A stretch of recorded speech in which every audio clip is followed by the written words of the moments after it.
serikalini.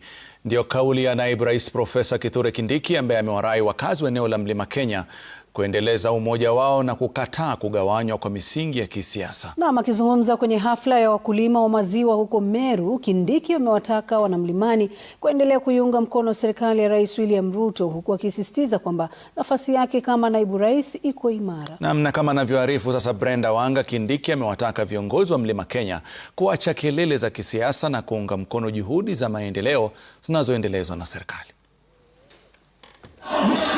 Kikao cha wakulima wa maziwa mjini Meru kiligeuka kuwa jukwaa la kisiasa.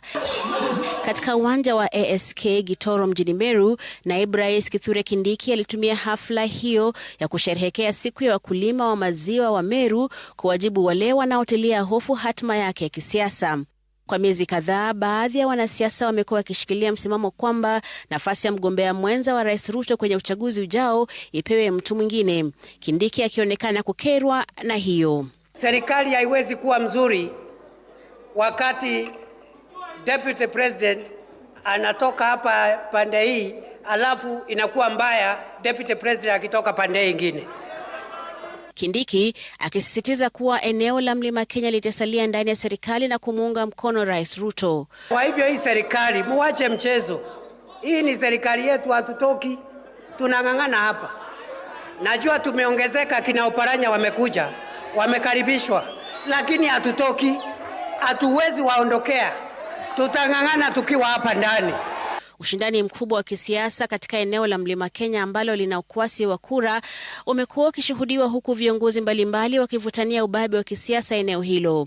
Ubishi huo ukizidi kushika kasi, na Kindiki akiwataka wakaazi wa mashariki na magharibi mwa Mlima Kenya kutotengana.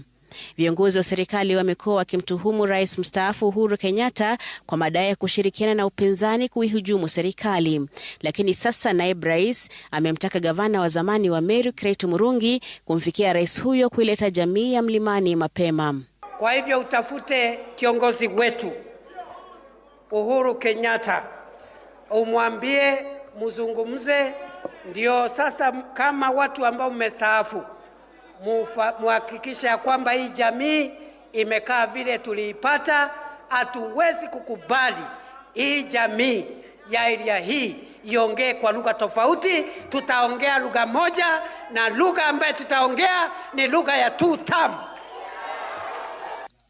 Kindiki pia aliwataka wapinzani kuonyesha rekodi yao ya kazi. Kindiki akisisitiza kuwa serikali ya Rais Ruto inazidi kuipatia kipaumbele sekta ya kilimo. Brenda Wanga, runinga ya Citizen. Salamu ya watu ya Metongo. Na mtazamaji, na baada ya taarifa hizo zinazofungamana